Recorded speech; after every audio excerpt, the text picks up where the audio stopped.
I guess that one is better. I probably should have set this up better, stuck a little Rome thing behind us.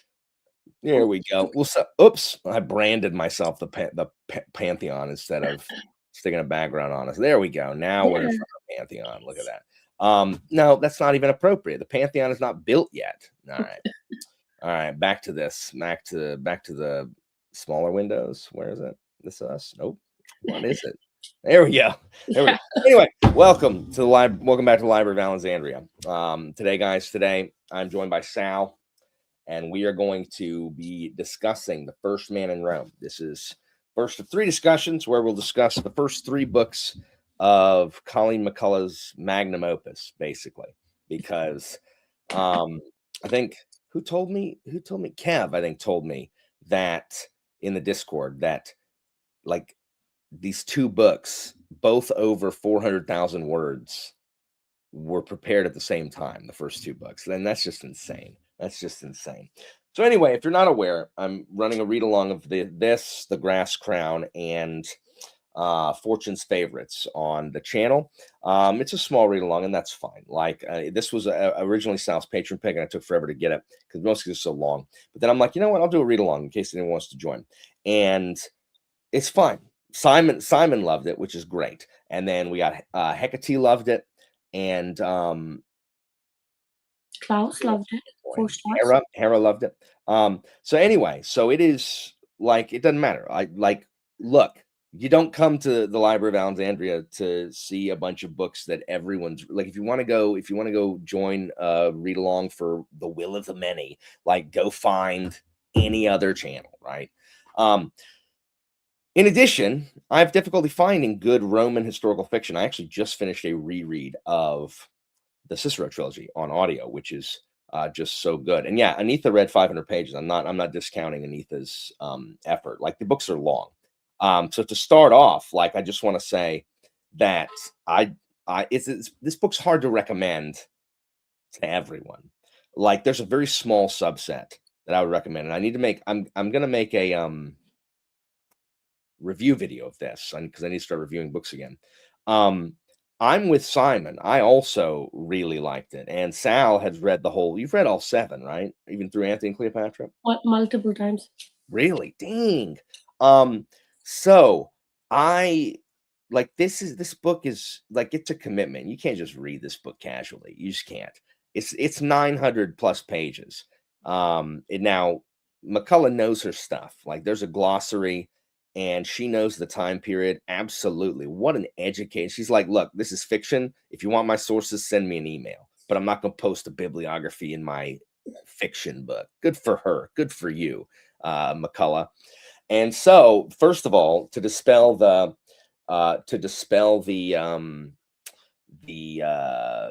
I hate women authors thing, I read 967 pages by a woman author, and I'm about to read one that's even longer. It's closer to 1,000 is Grass Crown.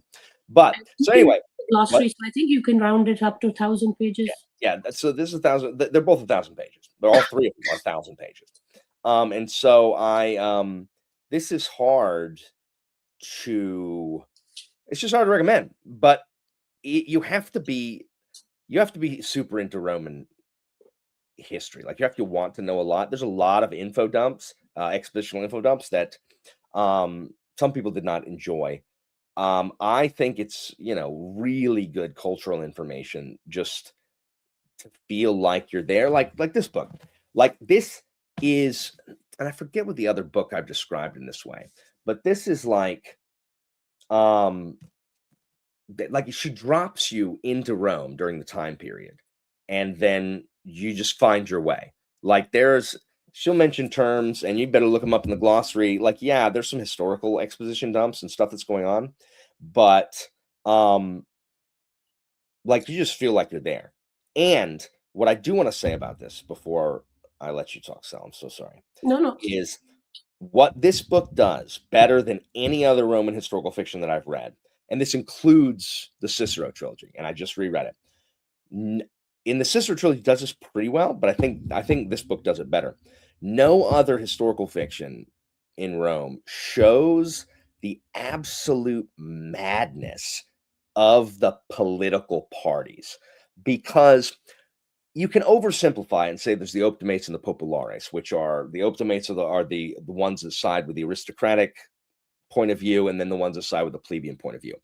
But we think when we think of political parties, we tend to think that that's what they do, and not remembering that, or not knowing that Romans would swap their allegiances all the time. Like they're with the optimates on this particular policy, they're with the plebs on this particular policy all the time. There were very few diehard optimates, diehard populares, and the multiple class of citizens. Like there's patricians of the old aristocratic stock, but then you've got the new patricians, which are aristocratic, but they're newer aristocrats. So they're newer, they don't have the old patrician names stretching down to the founders like Julius.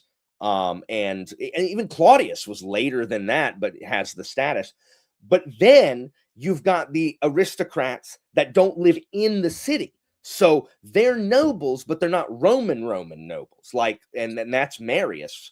Well, no, that's Marius by marriage, but like people like Pompey, who are not Romans. They're, boondock Romans. But then you've got, the regular commoners, but then you've got the really wealthy commoners who have more power than some of the aristocratic family.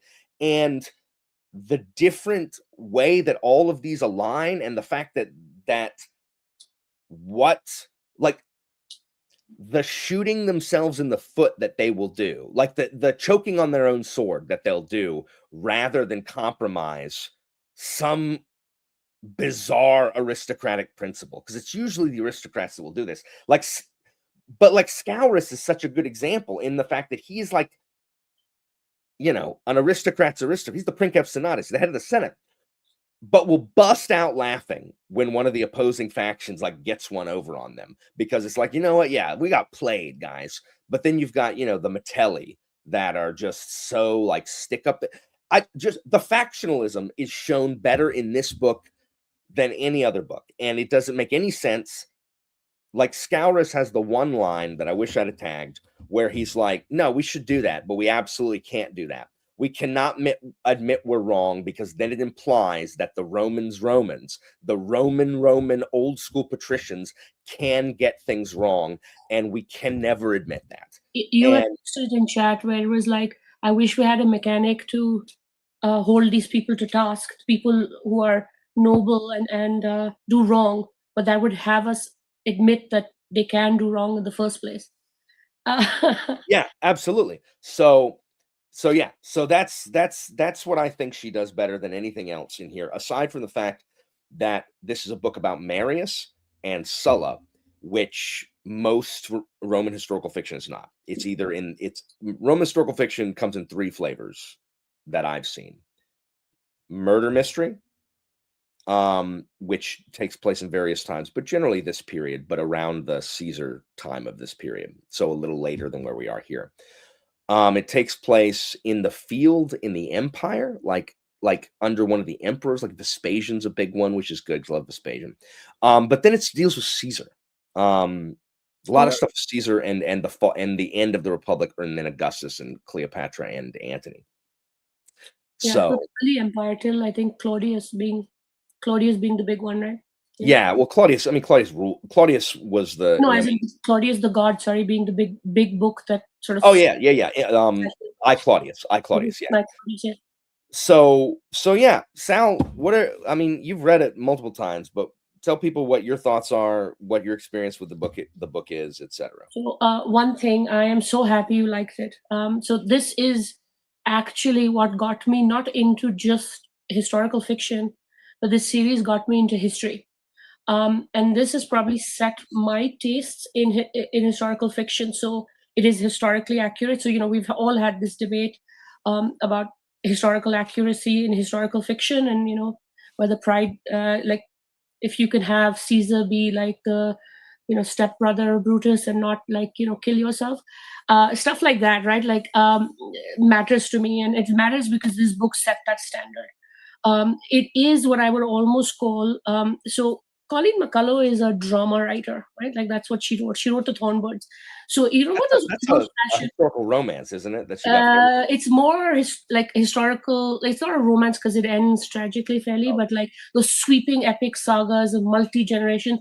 So you can see this feels like historically accurate multi-generation Roman drama, right? Like those, like everyone must have seen those World War II mini-series in which you follow this family and their trials and tribulation. This is almost what it feels like in writing, which is odd because it is a very specific writing style, which compare this to Cicero. Cicero is very tight in writing. This isn't. This is sweeping in its telling, the way she narrates it, a lot of info dumps. It's very common to like that kind of historical drama. So if you've read World War II fiction, you'll know what this is. But she's very good with the history part, which because I read this before I read anything by her, I was very surprised because ironically I read I think Caesar book 4 or 5 first, and then I went back, but something grabbed me here. And I think Alan, you sort of recommended certain narrative nonfictions. I think this book is for people who like that, who are Yeah, looking to get more I into fiction, I agree. who are interested in that minutia and history and etc. Like this is who this is for. So I was like pretty sure you would like this because it's history mostly. A lot of it is so historically accurate. Like we were talking about that one thing that we were like, this doesn't make any sense, and it turns out it's actually true with the prophecy. Yeah. So Oh, yeah. She added the thing about Caesar. She which added. I can't spoil, but there is a reason why she adds it. Oh, really? But She I has could not believe that was yeah, real. That was a real thing that I was like, if, in case you don't know, guys, Marius was consul for 7 times, unprecedented number of consulships, because you're supposed to wait 10 years between yeah, being consul. So it's impossible because you can't even be consul till you're 42. So it's impossible. yeah. But there was a prophet in Africa in this book named Martha, right? Her name Martha, that says, "Oh, you will be consul 7 times." And I'm complaining to Sal. I'm like, this is not necessary. Like, we don't need this. This is so just being like, hey, here's what happens later in the book. But it turns out that was real. Like, there was a real seer who told Marius that. And I shouldn't have been surprised because this is what I've mentioned. Like, I've spoken with Stephen Erickson in comments about this exact thing. And I tell my students, when you're reading fiction, like historical, like stuff that's based on history, or when you're reading history, if it was in a fiction and it happened, you'd be like, this is such hackneyed writing, because we expect more from fiction than actually really happens, because sometimes stuff is just super hackneyed, or like what, like that character would never make that decision, except that they did. Like, that's the decision they made, and it was a terrible decision. It's terrible writing, but it really happened, which is so yeah. So that I do appreciate that, right? Like and that's a point, and I know Anita, I will acknowledge, like for example, reading this, how if I can do math, 30 years, 35 years later, you can tell certain things are not to my current taste. The women, for example, right? Like this is a very politics central book. So like Alan, you were talking about culture. There's another series um, called The Queens of Rome, written by Kate Quinn, which is still relatively recent, which also is very accurate, but it's very female centric. So they modernized. This is very much, you'll see the big names of Rome. You'll see this you'll see the history that you would read in a history book represented. So this is not a retelling in that sense that modern, like we all see these Roman fictions, which is the women's perspective, which does leave the women as an example, or the characters a bit flat. But I think that's deliberate because she is telling a narrative fiction, where it says, like in the Cicero trilogy, I think he's telling a political thriller to make Yeah, a point for about sure. politics. She is telling the story of Roman politics, and the character is almost secondary. I don't mind that because I read history books, which are often the tone is similar, but I can tell, like if you're reading 1,000 pages and you're not connecting with the characters, and that I stand behind Marius and I stand behind Sulla, this can be a challenge. But real quick. No one kicked you out, Anitha. You said, "I'm thinking about DNFing," and I said, "Do it," because if you're thinking about DNFing, reading 1,000 pages is too much. No one kicked you out.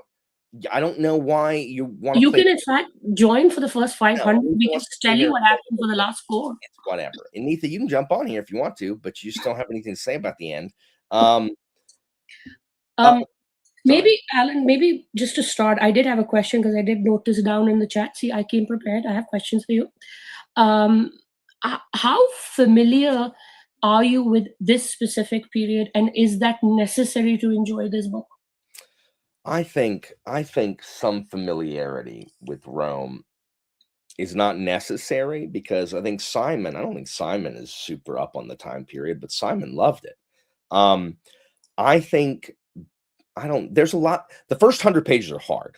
Like, I was not sold the first 100 pages. I was like, this is gonna be long, because it's just a lot up front. The first 100 pages, there's a lot up front, and Kev commented that a lot of the dialogue, like, one thing I noticed early on is a lot of the dialogue ends in exclamation points, which is like, it's just this really elevated, and Kev compared it to Monty Python, and I get it. I get that comparison. It's a lot of really, um, just really elevated speech where people they monologue a lot, which I like because in the Senate you couldn't speak until you were given the floor. And the consul in charge had like you had to request it and then you had to be given it, and it was generally given in order of importance, and that's why there's called the Padarii, uh, the backbenchers who never got to talk.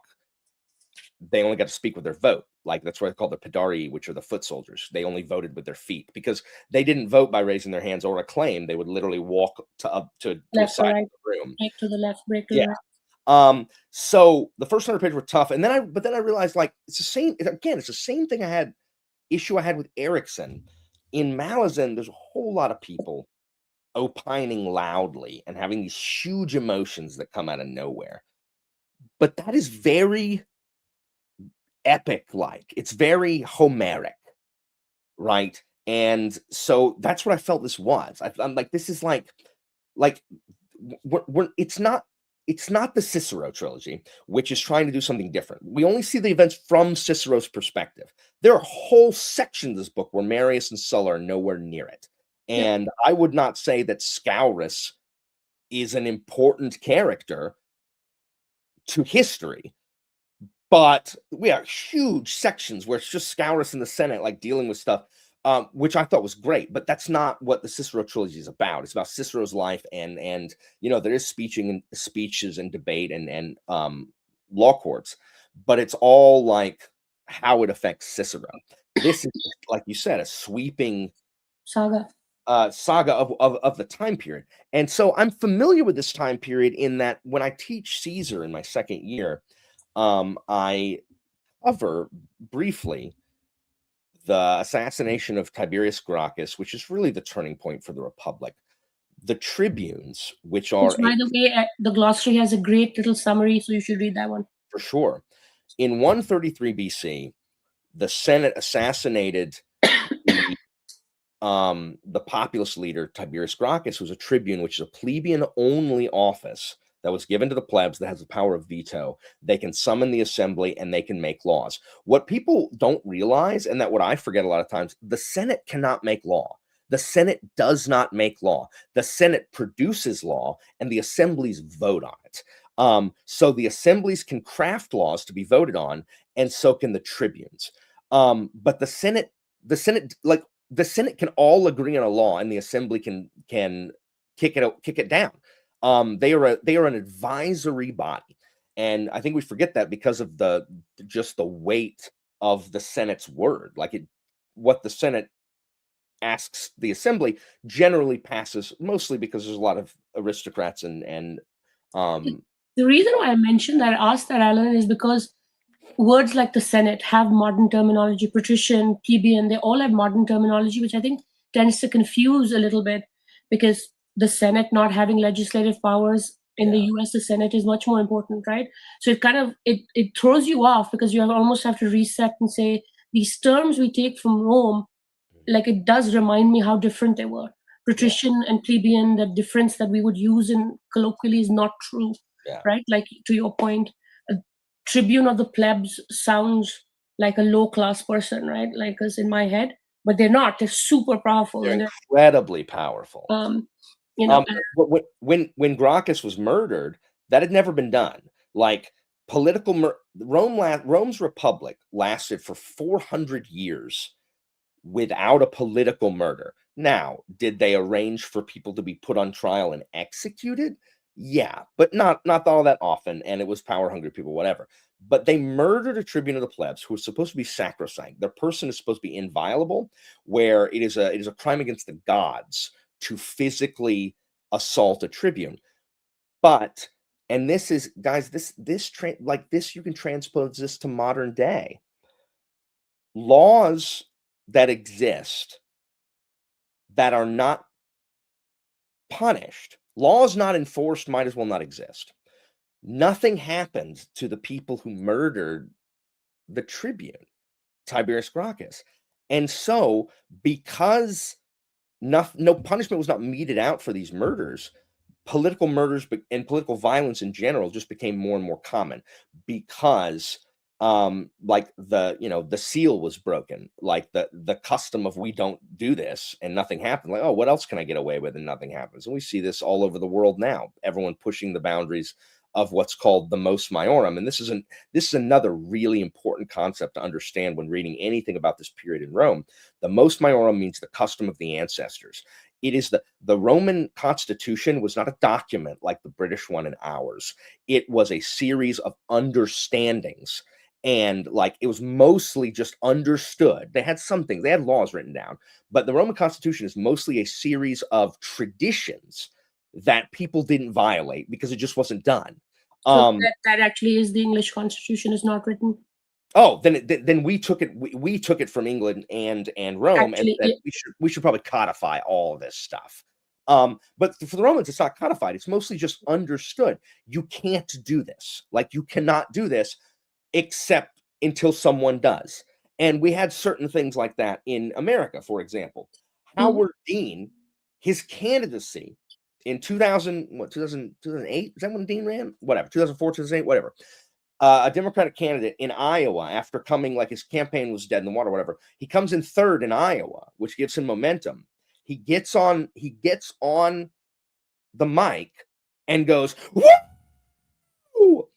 Destroys his candidacy because people thought that kind of exuberance was non-presidential, because that was the mos maiorum. Like that was what was understood as what we accept in our national leaders. That exists nowhere today. We no longer have standards for our elected leaders. I will not be fielding questions on this. If you disagree with that, I don't think anybody's disagreeing with that. But there are people who will, and those people are incorrect. And those people should read this. The Gracchi are not patrician; they are plebeians. They could not be patrician and be tribunes. Their mother is a patrician. Their mother Cornelia of was patrician. But I will say what I did sort of appreciate of this book, and I think Simon also said this. The main POVs are actually quite small. I know there's like Caesar 5,000, like there are about 5,000 Caesars running around this book, and everybody's name sounds the same. But the main POVs are actually pretty contained. And I thought it's interesting, given that we read so much fantasy where there are like 25 POVs. And if Jimmy, you're on, you know what I'm referring to. This book manages to still have different perspectives, but keeps the main POVs kind of like we can. We can ignore some of the side characters in terms of the names. Like Mike gave them all names because it didn't matter. You need Marius, you need Sulla, you need a couple of the main leaders, which I thought was interesting how she sort of managed to do that.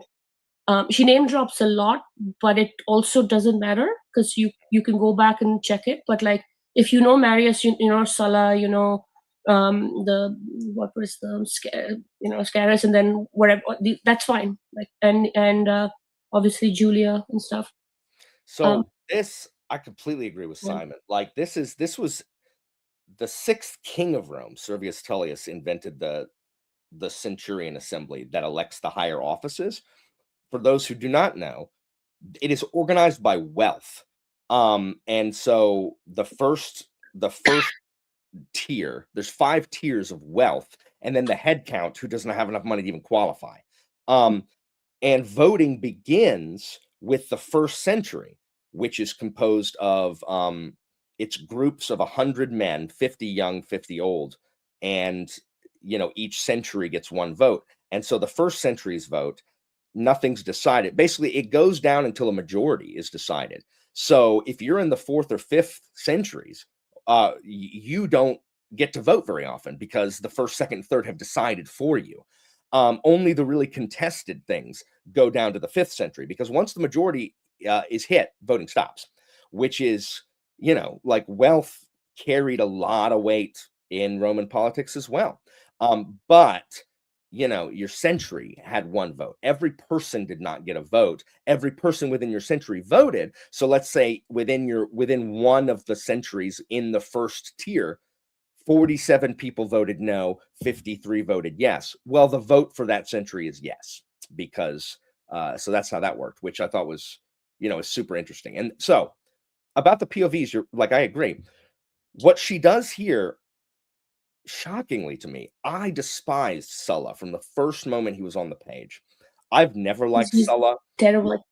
I don't like, as I've gotten older, the populist leaders of Rome, I have soured on more and more, like the rabble leaders.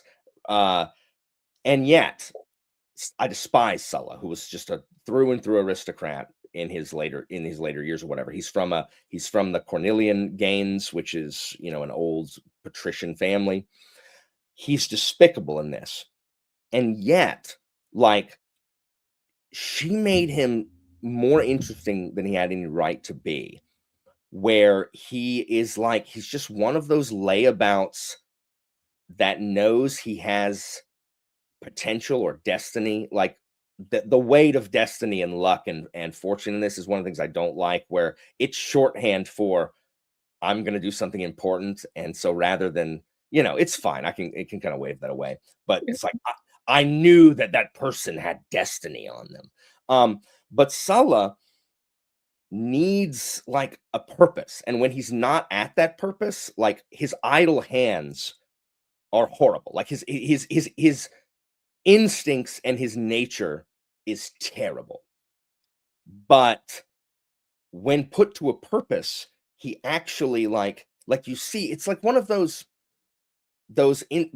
like inspirational teacher movies where it's just the delinquent and the teacher is gonna give him an opportunity if he'll just take it. And you see that in Sulla.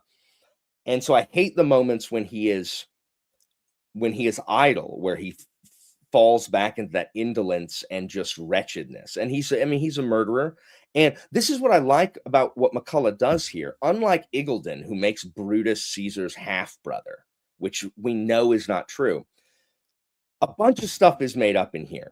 We don't know if Sulla killed his stepmom. Like, we don't know that. So she makes up stuff, but it's stuff that we don't know the truth of anyway. So who cares? She doesn't broadly change the historical record, like, which is good because it's interesting enough on its own. And then the stuff that she changes is stuff that, maybe that's true. So that's what I'm saying, Alex. I have no idea. Like, knowing what kind of person Sulla becomes, it is entirely believable that he did. From what I understand, the historical record says he's not a savory person, so that naturally goes. He's not been he's an unsavory person all his life. It is true he was poor and then he came into wealth quite suddenly. So if you sort of think about it and you're like, this evil man suddenly got wealth, probably suspicious. So what I do like, and Anita, to your point, I don't think she sort of glorifies him, because again, she is going to be historically accurate, like, so spoilers for, I guess, the next history. He's not a good guy. Um, Terrible. but neither is Marius. Like, that was my very interesting point, except for maybe Caesar's mom, Aurelia, Aurelia, yeah. who is the only nice person in this. All of them are pretty awful, and maybe Julia, like, but she's not on the page. All of them are pretty awful or alien. I won't even say awful. They're so different from us and our standards, and still like understandable, I've always found fascinating in the series, because they don't think like us. What they care about is not like us, and which is why, to your point, Alan, like, why can't they just get over this? Because for us, it's so like, why are you being such a hypocrite and so difficult? Um, yeah, but by nuance, I agree with you. He is creepy, but he is also accepted by that entire society because he's a Cornelius. So the fact that they could do this, just shows how, by our standards, I find that society particularly corrupt, Yeah. because they don't care. They Yeah. don't care if he's unsavory, but because he's of the right family. And in fact, they know he's kind of creepy because he's Yeah. dark. He's He bright. has to kind of hide it though, because there is a certain level of decorum that is expected among, like, his name will get him to like here. Yeah, not the promiscuity, the homosexuality, like, they would have a problem with, right? Yeah. Which, again, like, I'm like, if you can accept one and you can't accept the other, like, again, it's not our standards. The fact that his father-in-law is okay, he feels bad for him. I don't think she's writing that, oh, because he's this poor patrician who doesn't, even though he's kind of got a, like, when the book opens, he's got a bad reputation.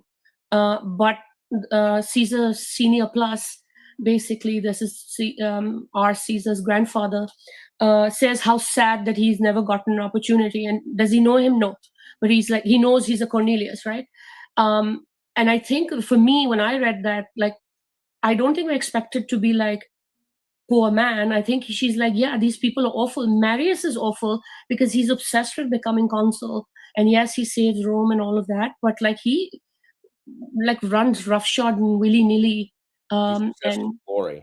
yeah, Um, like, my kids always ask, like, how would they know if someone did this? I'm like, and like, what y'all don't understand, guys, if you were a patrician of a certain name, every single person in the city knew who you were. Like, they know there's like a big like book, the book of, what is it? What do they have in England? The peerage book?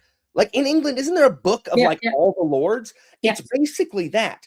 They knew who the family lines were. Even if, like you're saying, like, even if Caesar Senior Plus Plus doesn't know him personally, you definitely know there is a Cornelian Sulla that has fallen on hard times. Isn't that a shame? Like, you knew everyone, like, yeah, from the good names. yeah. Absolutely. And you know, and I think that horse trading, for example, the whole, um, Marius needs Julia. Like, I mean, she'll allow Julia to be in love with Marius. Thank God, at least one woman got a happy ending in a marriage. But Aurelia? well, yes, but her husband is like off. But even Aurelia, I don't think her husband is like, it's not romantic in the sense we would call it. The husband really doesn't like get what his wife makes his wife tick, and she's fine with that. I think, like, this blatantly, she says it very matter of factly in the writing that, selling your daughters, like, the Caesars were weird because they didn't like, what was it, they had too many kids, basically, right? And they loved each other, and basically they allowed their second son to marry for love, and that was stupid of them.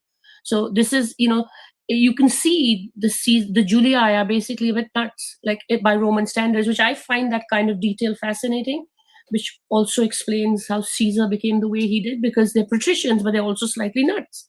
Yeah, Um, I learned a ton yeah, reading this. Firstly, about Aemilius Scaurus, which we'll talk about in a minute. yeah, I did not realize, because he was princeps senatus for a long time, and I did not realize that, mostly because he's not super important to the historical record.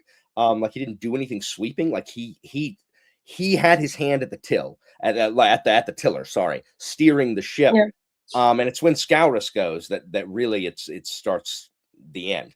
But also, I was always under the impression that, because I know Cornelia the Graki, their Madhura. mom, she had 12 kids and only 3 lived. And I just always assumed because nobles later, you have as many Yeah. children as you can to propagate the family line. Especially since a bunch of them die in childbirth. Yeah. This taught me, and I did not know this, that they did not want a bunch of kids because of inheritance. They would have to split it because there's these really firm property um, wealth Right. laws to keep you in the Senate, which I did know, Yeah. and to keep you competitive in the cursus honorum, that they either had to leave their additional sons with nothing, or they had to split it, which weakened both, both's ability to function in the society, In right? fact, Alan, I went back and checked history. Women, hi Atticus. That forget history. Let's talk about the future. Um, Women had inheritance rights too. So Yeah. if you Uh-huh. had too many women and you didn't marry them off to their husbands, so they changed the family, they would be also, you would expect it to like give them inheritance because it's a bad thing. Those Which I laws found, did not change until I think after where we are now. yeah. It's like Uh, right around Caesar's time is when those laws changed, and it became she stayed part of her father's family instead of becoming part of her husband's family. yeah, so if you didn't marry off your daughter, or you would have to like, so too many kids, too many female daughters also becomes a problem because they have rights of inheritance too, which the law They recognized. also have dowries that you have to Yeah. pay. Which again is fascinating. Sort of a small point. Well, small point in the length of the book, but it's super important because that's what brings Marius into power because Julia. Yeah. Yes, he does, Atticus. So Uh, well, go see mama. So yeah. And Marius and Sulla are the centerpiece of this. And I don't like Sulla. I still don't like Sulla. Me neither. But by the end, I didn't like Marius either because Marius had this veneer of like nobility, like and then the second he the second he's not needed, like it's gone, and he's one how to like he's so concerned with his legacy, and he's so concerned, like he becomes like glory obsessed. For the Greeks call it kleos. And I'm just like, what are you doing, Marius? Like, what are you doing? Like, you are going to be the architect of your own demise. And He he didn't is. have, which I found fascinating because he has a stroke, right? And at the end of the book. So if Yeah. he didn't have that, he would have stood and there would have been more violence, right? Like which there already is, which I found all of that ending sequence fascinating because he runs roughshod to get his way. But at the same time, you have this massive war. And it's weird because she doesn't do battle because there's so many letters, which I loved. This to your point I about love the information letters, dumping.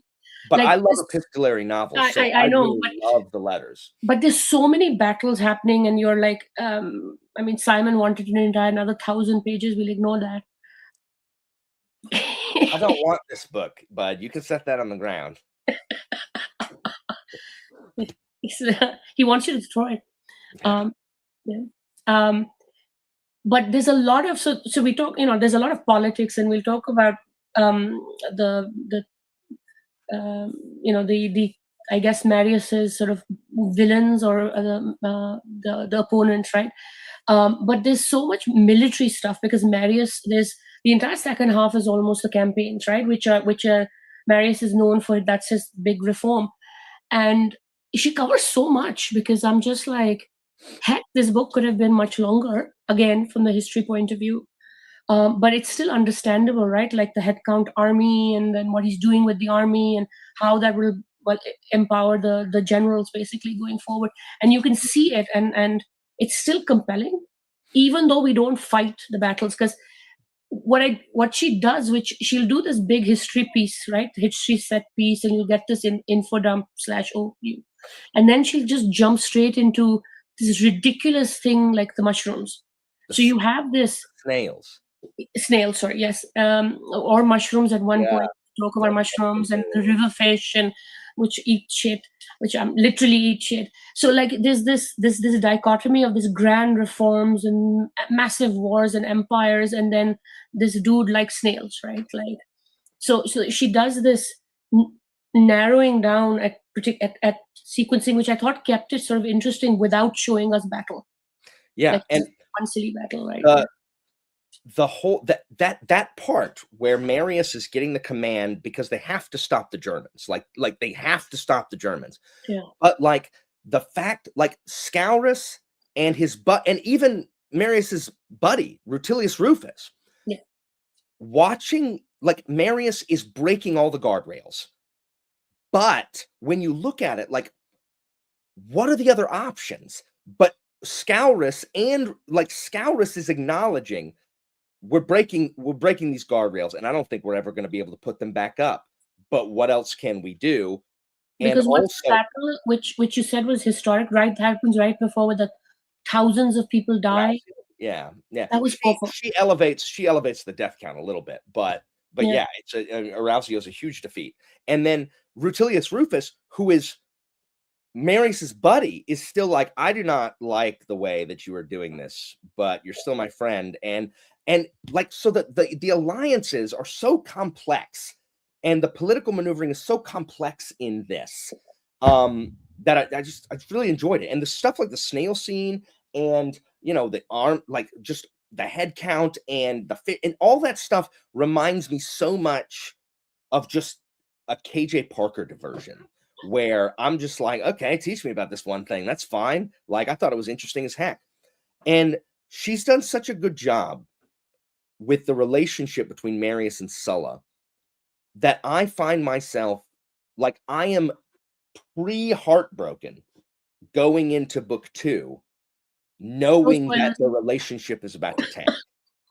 Because I don't want that, even though I knew it was coming from the beginning. I know it's Yeah. coming now. And and it's gonna be over it's gonna be over the command to fight Mithridates over in the east. And I just am not looking forward to that because it's gonna make me so uncomfortable. Their falling out is just gonna make me so uncomfortable. And I know I'm gonna end up hating Sulla even more. But the snail scene is phenomenal. Like it's Yes, but you wonderful. know, historically, Back? yeah. I mean, I will say, like, what is it? The piglet, for example, like she has, and the insults that they have for the other side and vice versa, which some of it is all historically accurate, which is amazing because politicians swear at each other. I found that also funny, right? Like it's not sanitized, it's not violent only. There's crass humor, like the what is the piglet? No, the piglet's father falls in shit with the Piggle Wiggle falls wiggle in wiggle. Big Yeah, Dookie when him and Jugurtha and Rufus yeah, and Marius are with Scipio Aemilianus in yeah. Spain. And you can see, for someone, everybody who's so concerned about their personal standing, right, to be first man, why he would always hate Marius. He doesn't care, right? He doesn't care about whether Marius will save Rome or not. You insulted me in one point in my life. I'm your antagonist forever, right? Like or that like the gold, the guy who stole the gold, the Scipio. I'm like, some of these are pretty, and this is all happened, which is kind of, I'm like, how much credit to give her and how much credit to give to these insane people, right? Like, um, but yeah, I enjoyed that because even though all the names sound the same, like you get these sort of villains almost until you realize that the good guys are also kind of just in it for themselves, right? They want the acclamation. This book makes no bones about the fact that nobody's doing it for the common man, like which was my one sort of criticism with like the Cicero trilogy. Harris makes Cicero good in a more modern sense, right? Like uh, But in no, the first Cicero in is the first book he does that thing because you're right. In the first book he does, but the um, rest of the time he is as yeah, the rest of glorious as the rest of them. so which I don't mind because I think it's just consistent with that. but you can tell that he's made a artistic writer choice. Colleen McCullough doesn't care. All of like the common people might as well not exist unless you're Aurelius, you know. Now, Cicero in the first book, Harris does not make Cicero sympathize with the common man's plight. He just makes him the good guy as opposed to the really like rapacious nobles like Verres and the rest of it. Like it's very clear that Cicero is seizing an opportunity. No, but the when he text sides still with them. makes you feel more for the common man. Here, the common man might as well be like literally the head count, right? They are massless, except for like the guy in the crossroads, right? Like I Yeah. felt more bad for the people who were being exploited in that book because, again, the purpose is different, right? Like the purpose is this is a wrong thing happening. McCullough is like these people are just like But in then it for you themselves. understand how we get to Yeah, Saturninus. yeah. And it's because these people are so busy jockeying amongst each other on who gets to steer the ship that they are letting like the well-being of the masses go to what? And Rome die because literally when Marius wins the war and he's coming back and the Pigglewiggle and them get together and they say we will get him, we will make him do a mistake because he's not a politician. And I'm like, the dude just won the war for you. He just saved all of Italy, and that's almost the second thing. Congratulations, and now we're going to bring you down. And I was like, what? I was like, okay, these people are awful. Yeah. Um, One of my but also kind of favorite fascinating. things that McCullough does. Yes, we know that there's no soccer ball on the screen, buddy. Like none. Like we hear you. One of my favorite things is the aftermath of Arausio and how it changed all of those characters who were there at that battle. Atticus, hey, buddy. How everyone, like Drusus, who was a hardline aristocrat, was radicalized Mhm. by Arausio because that hard-nosed, hardline aristocrat is what killed all those thousands of people at Arausio because an aristocrat would not submit command to the person in charge. And Yep. he's like, this is wrong. And he's radicalized. And I know where Drusus goes from here. So it's just like, you know, and that causes problems between him and his buddy Caipio, who was a coward and fled. And so that informs him now because he knows he ran. But Drusus is also like now closer to one of the Italians. Forget what his name is. Silo. Yeah. It's coming. He's close to one of the Italians, Silo now. And so all of these, oh yeah, Drusus sucks where you are, Anitha. Drusus is so much like I really enjoyed Drusus after Arausio. And so the way all that changed is what I love. But also the fact that she leaves people like Caipio Sr. profiting off of their absolute profligate greed. He's exiled. Oh, but he gets to go to Bithynia where he left all the money he stole. That's like, oh, look at this corporation that robbed people of their retirement to the tune of billions of dollars. Let's slap them with a $3 million fine. Oh, that'll teach them. No, let's make them relocate the headquarters. That's it. Yeah. Oh, I bet they won't do that again. Yeah. So that's what I mean. It is so narrative, right? Like, I did also have another question for what was the favorite fact you learned from the book? Probably my favorite fact. Yeah, like you know the history, right? So it can't be like Marius and Sulla, and, what happens in book 2 because you knew it. But what was the micro fact or whatever that you learned that was the only thing I could think of that I learned. Oh man, there was something else and I forgot it. Something about one of the laws. Something about one of the laws was interesting. But the fact that the patrician families adopt out their extra kids to the rich families that don't have one, like that don't have sons, so that they can continue the line there. I did not know that, and that was super interesting for me. Also, I also for some reason was unaware because I mean this is not really my time period. My time period is really after this and earlier. At least as far as what I know the most about.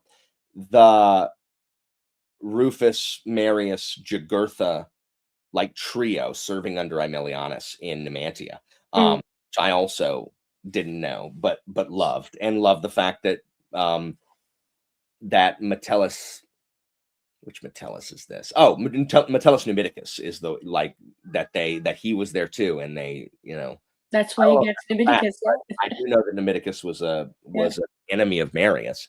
So Yeah. My favorite fact, other than the snails, was actually the Sabura stuff, right? The fact that um the like she could own property under her own name, mm, and she ran it, which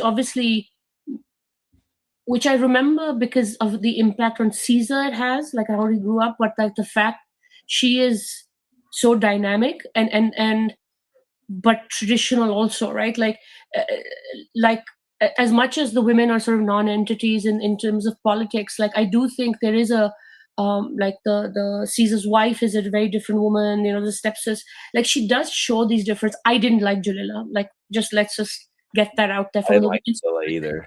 um, I do think it makes sense that you needed a sister.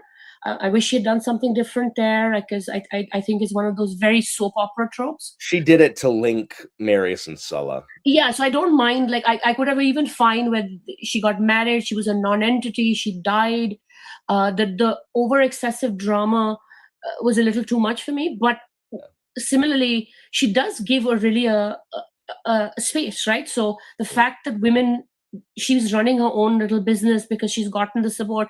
I love the fact that she goes into that Crossroads College and she says, get out, and he's like, And she complain. gets the assassin from the beginning of the book. Yeah, but she goes back and she tells him sort of get out, and he's like, well, complain. I'll complain to the um uh one of the magistrates. I'm forgetting the name. She's He's like, like, "That's sure, my he's my uncle." cousin. Yeah. Yeah, yeah. And then no, I'll complain to this one. Oh, he's my uncle too. He's like, are you related to everybody? She's like, yeah, basically. And then, like, I love how Aurelia is then like, he's like, okay, like, but like, another one's just gonna move in here, right? And Yeah, she's like, okay, I'm listening. And he's like, we'll just move our operations outside of anywhere that you are yeah, part of. yeah. And so, and also, we'll protect this area. So he's just a mobster Yeah, that, he is. liked the cut of her jib, and she is practical as heck and Yeah, is like, you know what? I'd rather yeah. have this one than someone I don't know. So, But and what I to your point about, you can tell that she's picked up that fact in history because it will matter to what's yeah, coming, right? It matters. So she's obviously laying this and giving us space. yeah, I mean, it's a great little scene. It's not that long, but it also sort of matters, right? Because you kind of, like, for me, this is because I remember this when I read that, and I was like, oh, I get it. I get why this is consistent to what Caesar becomes, right? But I love the fact that she got a little, because I didn't realize it until I'd gone back of why he's like the way he is, right? Why he's patrician but also like weird, popular. Like, so I was like, okay, this makes sense. I love the fact that you've got this dynamic woman in your life who was showing you that path, right? So for me, that was, I'd forgotten that part because I remembered them falling in love. I remembered all yeah. the politics. This part I'd forgotten. So it was just, oh yeah, I also don't like the portrayal of Jalila, yeah, but I like Aurelia. And what I like about, like women at this time just did not have a lot of pull politically. And I get if you didn't like the way they were written, but what I do like is that it shows how few options women have. Like they are trapped by circumstance of the, and to be fair, the patrician women are arguably more trapped than the commoners yeah, because because if Drusus's sister is like she's treated awfully. She's literally kept caged and trapped and until yeah. she tries to marry. But like no one cares what a commoner's wife is doing. Like nobody cares. Yeah, But from these aristocratic women, people care a whole lot. And so you're having to manage the expectations. You're being traded off for political alliances. And this is what makes the Julie so different in that, like you gave them whatever they want. Nothing's expected of the Julie because they're not wealthy. Because Julius, because Senior plus plus refused to cut out one of his sons, and so the division of the inheritance has just made them like not. Borderline. Yeah. So so they get by mostly on their name, and it's like, well, I mean, since we're not going to be making any of these high-powered brokerage deals anyway, like Yeah. just do what you want, like, you know. And so I like how it I mean, it shows, like, I mean, you can not like how women's role was at that time. I mean, that's fine. You're allowed to not like that, but I mean, Yeah. that's how it was. Like Like, to me, it was just she gave Jalila so many things. It was just Julilla was a litany of misfortunes. That's yes. true. So Like, she could have been like obsessed, married Sulla, found out, and then like she even didn't have to be obsessed, anorexic, drunk, and a drunkard like and a all. bad mother, and I was like, I mean, come on, like, Yeah. I was like a bit much. Oh yeah, and a bad mother. I forgot about that too. Yeah. Like, she could have at least been a Like, doting mother. yeah, so that's, I mean, it's not like, let's put it like in a complete understatement, not the best written female character ever. Yeah. And to be honest, like the fact that she did it with the whole how patrician women are trapped with Drusus's sister, which has a different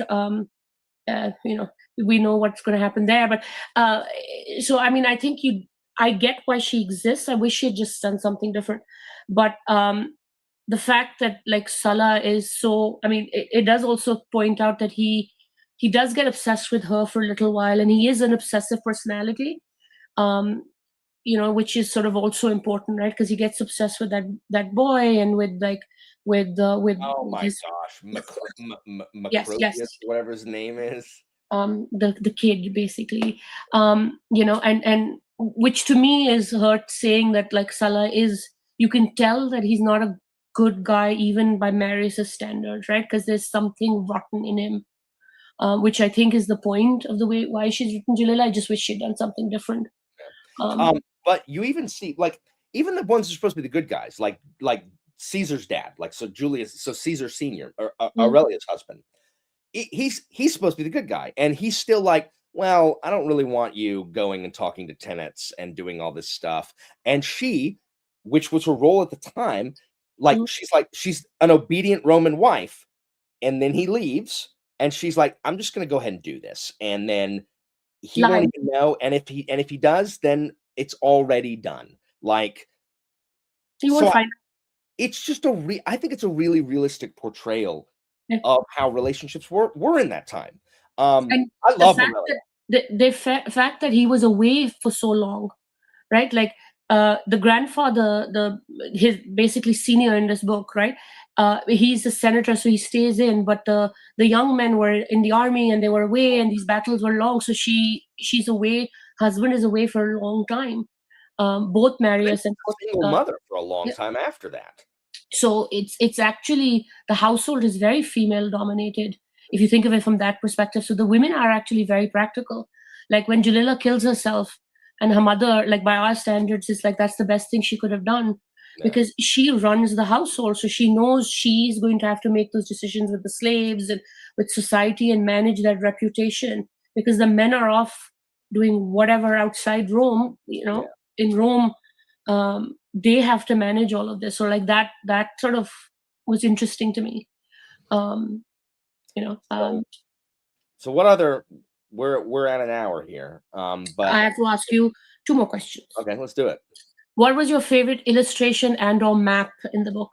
Because for everyone who didn't read this, she does her own illustrations, and are they accurate or more accurate? So she says that not Caesar did not look like Rex Harrison. So she snatches, I mean, she says that if there's not a bust of them, she just takes an unknown bust from the Republican period where we don't know who it was, and she just makes that the person. She's like, and it's like, it could be. She doesn't change anything off of the off of the other ones. I love the way she makes Marius's eyebrows look. Like, I just love it. Yes, yes, yes, yes, yes. There's one map that I really liked. I'm trying to find it. One of the maps I really liked. I wish she would have drawn a picture of Jugurtha. I've never seen a likeness of Jugurtha. The campaign map. The one with all the ones I found was the one where the Germans are doing this, I don't know, Yeah. crazy loop, which again I didn't realize. I mean, I read this book, but before when I read it, I remember being like, "Ooh, the Germans were a big thing." Like, So, when I said I couldn't remember what book I compared, I was saying that where it just drops you in a time period. Shogun. This feels like Shogun. yes, because Where same period, right? That's what I mean. Epic, sweeping yeah, where dramas, it right? but also, like, Yeah. tells you every detail about life in feudal Japan. Yeah, Um, it was just really long, not rushing to get to its point. Like, that's what it felt like. It felt like Rome, like Shogun, like in that's Rome. what. Which is why I was like, this is why I've sent you all the books because I Yeah. hope you like the rest. Um, but What's the I other the the the the the German sort of tribes and how they were like pushed out and all of that. I was, the map that where they show how, that the 8-year travel of the yeah, Germans? yeah, Yeah. that was that I enjoyed that because I was like, wow, that's actually a scale like which you don't get without the map. This is why I said it's like reading and then checking the map like a history book. Yeah. Um, so that was sort of my probably favorite illustration. I do like the people illustrations. I like the women. And the women had dark hair, so like the blonde, like so many Roman films have um, blonde Roman women or weird colors, like like all the nice Roman women are blonde, There's right? In the some classic blondes. sort of movies in the Sulla's redheaded. There's some blondes. no, no, the Julia are blonde, Yeah. but they're not all of them are blonde. So like there's some of them have dark hair, and I was like, okay, that's nice to sort of see, because they're Italian, not Yeah. Germanic blue. Yeah. Like the whole nose thing was I found really funny, right? Like the weird they had weird like the Roman nose is supposed to be bumpy, and that's the sign of It's beauty. also supposed to be, like, beak-like. It's Yeah, aquiline. It's like an eagle's beak. yeah, I was not talking not about that in not class. again what we would consider, like I was talking about it in class, like, 2 weeks ago, the aquiline nose, and I have a Sicilian student who was like, "Right here," and I'm like, "Yes," like, basically, like, like, basically, like, it's he knew it. He's like, "Aquiline nose right here." I'm like, "Yeah, wow, look at this kid. There you go." Um, Okay, then my last question, and then I think Simon had one in chat. What do you think about the pronunciation guide? it's Because good. It's really good. in the sense that this is how I knew this book was written because she says pronounce Caesar Caesar, not Mhm. with the Not K, Kaiser, not but Kaiser. the rest of it seems accurate. Yeah. And Yeah, I yeah. wanted to check how She accurate. pronounces she pronounces the V's as W's and the AE as I, which so this right here, so the office is quaestor. It's not quester, it's not queester, Mhm. it's idile, idile, not edile. That's the worst one in any Roman anything. They're ediles. It's a idile and then a praetor, not a praetor. And like thank you for pronouncing the A. In Latin, there are no silent words. So D-I-L-E is le. It's not Okay, dial like uh, it's like crocodile, right? So I love the fact she put a pronunciation guide. I didn't like the first time I was like, oh, we got a hack here because she said the Juliuses. And I mm. was like, what do you mean the Juliuses? You mean Versus Julia. the Julii? Like Yeah. I? And then in the back, she addresses that. She's like, people aren't gonna know what that is. So I just said, I'm Yeah. like, all right, that's fair. That's fair. That's Yeah. fair. Yeah. Uh, Versus not using like council instead of I don't know, using something else. Yeah. and I'm gonna assume that the address, how they always address each other by their full name is accurate. I know in some instances, like Gaius from Marius, like his wife and like close friends would just call him Gaius. Like that's a name used by friends and family. Yeah. Like, So Julia says this like because Julilla calls Sala Sala, yeah. and she's like, "How can you say that? Because that's so rude," or something like that. She would call him Lucius because Well, that's his first name, or Lucius Cornelius, I guess. yeah. So why Lucius. don't you call him Lucius Cornelius? Because and then she says something like some of these names would be ridiculously long. So Yeah. and then Julia sort of says, "Oh well, guys, Marius only has two names, so it's okay. I can call him that." I But like yeah, how I like how we got around it in Rutilius's letters, where he's like, "I'm going to stop this from being really long, so I'm just going to use cognomens." So Scaurus, Yeah. Sulla, like, and he just stops using the full names, which is, how we know them. Yeah, Um, because this is when I had to ask you, because I was like, are all the Caesars like they're like all cousins, and some of them are Lucius something, and I'm like, well, like that does get like, it's obviously its naming convention is accurate, but so everybody is called Gaius Julius Caesar.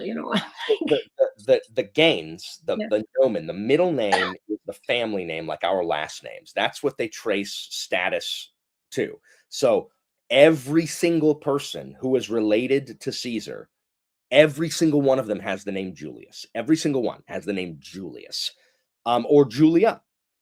Now, Caesar is the branch of the Julians, like which branch of the Julians that you like. If anybody here has this, I always explain it to my students. If you have cousins that have a different last name than you, that's what that is. Like it's like they're still part of your family, but they don't have the same last name. Mm, And generally, fathers, there's only about 20 first names. mm, And so generally fathers gave the same praenomen, that first name, to their oldest son. I don't know why Gaius Julius Caesar named his first kid, his oldest kid, Sextus. I don't, because generally it mm, would be Gaius. Like mm. Marcus Tullius Cicero named his son Marcus. Um, so that's generally how that would go.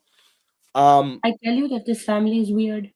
Yeah, That's oh, yeah, so maybe it's just because the Julii are weird. But yeah, yeah, so generally you would pass that on, and then women would have the feminine version. yeah, So Julius has Julia, Cornelius has Cornelia. Oh, well then there you go. Then in the Julian family, in the Julii, thanks, Anita, they would always name their oldest kid Sextus, which okay, that makes sense. Generally, though, your yeah. first kid would have your first son would have Mm, the same praenomen as the dad. yeah. Which is why Gaius Julius Caesar is like that, right? Like he's not. I suppose his uncle's kids would have been called Sextus. I don't know. Like, No, I guess that Aurelia mm, and Caesar, Aurelia and Caesar's dad did not name their first son Sextus. So I guess they broke the tradition. Because they named their first and only son Julius. yeah, Or sorry, Gaius. maybe she miscarried or something. I don't know. It's possible. That's Yeah, possible too. That's possible yeah, too. but But so yeah, I once I got past the first 100 pages and accepted that they were going to speak in kind of Homeric, like Shakespearean, like I wasn't going to treat it like speech, more like normal modern speech. dialogue Yeah. in a novel. Mm, Um, it just flowed, and then Arausio was the turning point for me. Like I couldn't really put it down after Arausio. And yeah. Anitha, it should be said, to give her her due, Yeah. sent me 100 pages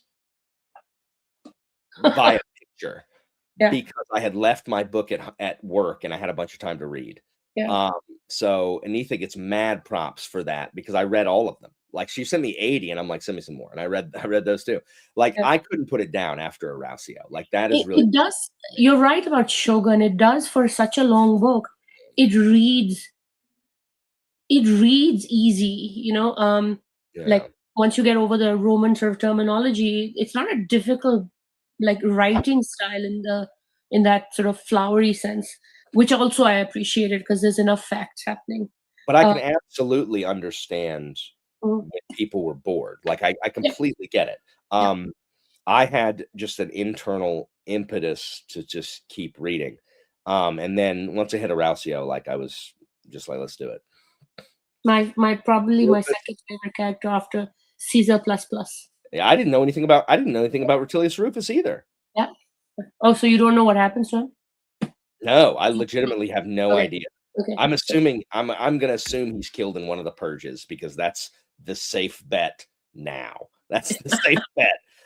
Considering most people are killed in one of the two purges. Yeah. Um, So that's what Simon had a question for you. what is it? Where is it? Right up something I book two. Here it Okay. is. Question. What Yeah. do you look? Let me tell you what I don't look forward to. What? Okay, so when I was looking at reviews, the Grass Crown is a lot of people's favorites, and I think there is just a ton of military action in it because it's Mithridates and then the beginning of a civil war. And so I think there's a bunch of military stuff in it, and I think it's just really exciting and like really drama filled. Um, I think that's just from the reviews I read. So what I'm looking forward to how she portrays Mithridates. That is actually the thing I'm most looking forward to.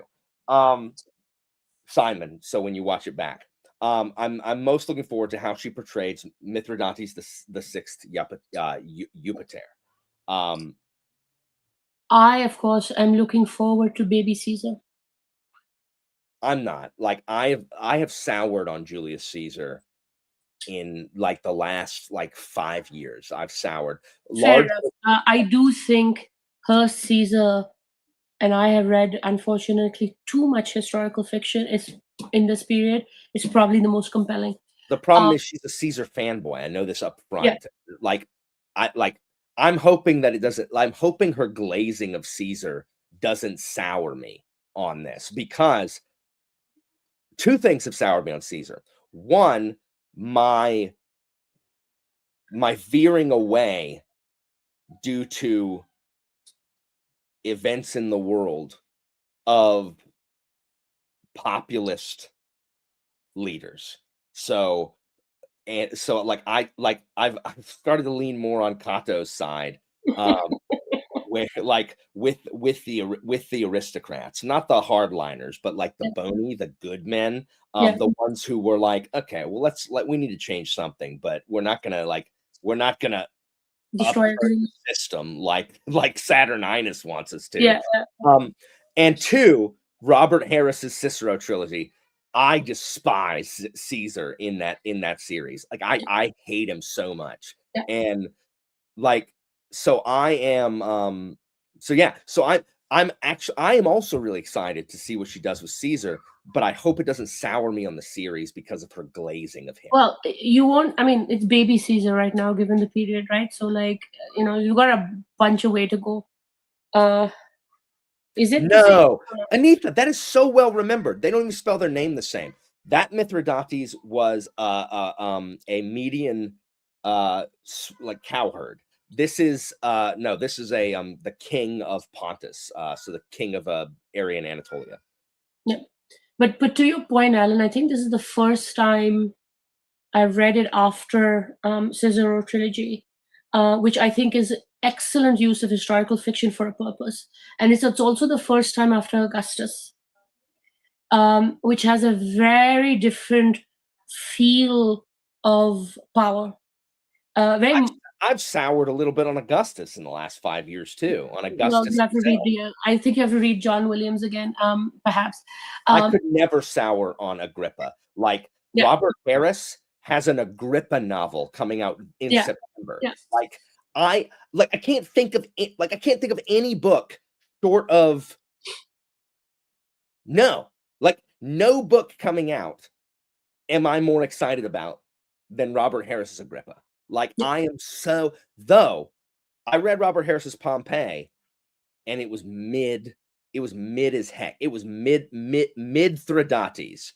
It was like the murder mystery was so much more compelling than the eruption stuff. I'm like, what was the point of the first half of this book? Like, yeah, I read Conclave recently, and I was like, I think, to be honest, Cicero did a lot of heavy lifting, and to be like in that writing, because Cicero is pretty funny, to be honest. Look, but I do think, to your point, you sound low key bad mouthing the Cicero trilogy because I can't sit here and listen to this. Like, no, I think the like Pompeii is an eruption. Like lots of people died, but like they're not sorry, but like mass tragedy is not as compelling as Cicero. Yeah, this is no. I am.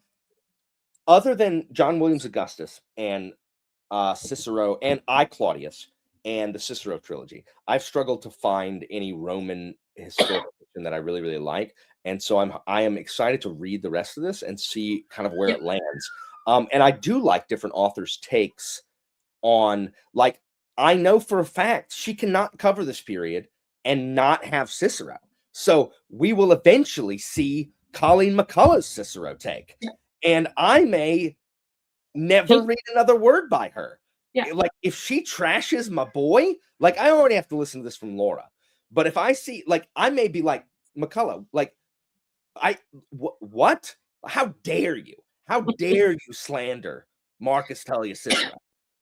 So yeah, I mean that's what I'm sort of interested to sort of see, because yeah, I mean obviously she is there's no doubt of the fact she is on a Caesar sort of more I would say like that classic. He is so seminal to world history that if you just accept the sort of typical narrative, you kind of aggrandize him, right? Because he so overshadows so much of this period, right?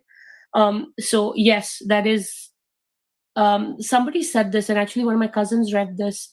It's called The Roman Revolution, which is a non-fiction book, which you might enjoy, Alan. I shall see. I shall send it to you. Which does this historically, right? Which takes this the start of the empire and puts it in more from a revolution perspective. And he's so seminal, that, I mean, think about it. You've got the first three books, and Caesar's already in there, and then you've got four books. Yes, I got Antony and Cleopatra, but he still overshadows what's happening there. So it requires almost four books to do Caesar, and three to do, I don't know, an entire generation, right? So like I get it, but I'll be interested to sort of see your Caesar take is. It's so hard to have a compelling take on Cicero and Caesar because they are so well known and they're so well documented. It is easier for her to characterize Marius and Sulla, about which there is significantly less just even historical sources and just literature about them. So so it is always hard for me to read the Caesarian period because I've just seen Caesar portrayed so many times. So I'm eager to see it. Yeah, exactly. Which is why I'm interested in your take on Baby Caesar, because it's still early enough not to be that very, like, that's my fear for you in terms of the later books. And she does have an interesting take, but a lot of it will be familiar. So if you're not like getting that, oh, this is a cool fact, how will the book land? That's why I was asking about how familiar. And I'm also interested to see after reading Cicero, which I thought was excellent in terms of having a point of why this historical fiction was written. Yeah. Like, this is a drama, right? This is a drama, to your point about how breakdown of this entire city happened, which is a lot more. But Harris managed to do it in like one person. So I'm like very like different take. So I'm interested to see after the trilogy, like now you've read enough historical fiction to like talk about this from a historical fiction perspective and how these different people use Rome. And I'm not talking about silly like legions in the fantasy. Like, I'm like, we actually use the politics of Rome to make a point. Which is my pet peeve about people just putting like legionnaire armors and saying it's Roman. It's not. That's another fun fact that I knew, but she reminded me of. They're not called legionnaires. That's from the French Foreign Legion. They're called legionaries. Yeah. So like, and I think most people don't know that. They're not legionnaires. They're legionaries. Yeah, and the Eagles. I forgot. Like Marius. I must have slipped my mind that Marius was the one that instituted the eagle. That's got to be one of the ones that, like, I was like, holy crap, that was Marius? Yeah, the Eagles of Rome is so iconic. I know. I just assumed it was there the whole time. Yeah, and this is why now, Alan, you like understand why historical fiction bothers me, and it probably bothers you about Rome, because why are you using a Roman period if it's not detailed Rome other than the legions? Yeah, I get it. But even the legions are like, oh, the shield, like the fact that they talk about how he's innovating on the shield and I'm like, that's so cool. Like the shield, he changes the size and he so that you can have that little pack thing. And I was like, now I do want to read. So there are a bunch of history books. So maybe after book 3, we can do a history book recommendation with Alan, because there are a couple that came up, so my family, like all my cousins who are history nerds, have read this. I made them read it and I read it with them. And they actually went back and read some of the history books that she in fact references as well. But I wanted to ask you, maybe at the end of book 3, but just think about it, is like this is a jumping point to reading history. Yeah.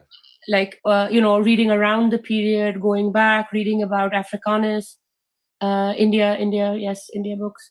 Um, no, but like Alan's already read some of them, like the big Roman authors Alan's read. So like it'd be a good jumping point for him to recommend to us who want to learn more about um, the period, right? Like where do you go from here?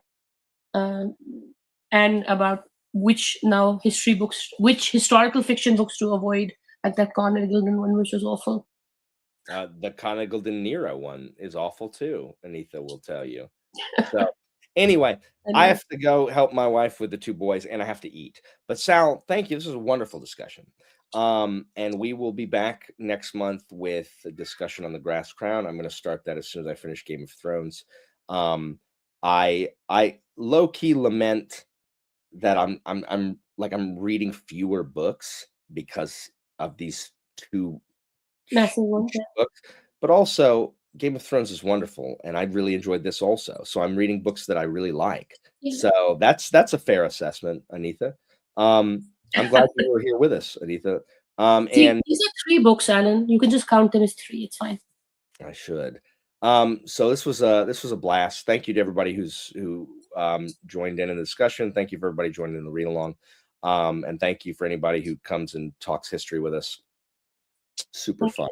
I got to talk about you were there, Sal, last night, right? We talked about democracies and tyrannies and yeah, I love it. And Cylon and Megacles. So much fun. All right. Anyway, this is Sal, friend of the channel. So has read up this whole series. Enabler of historical fiction, because I made Alan. That's true. Hopefully read this best. Good night, everybody.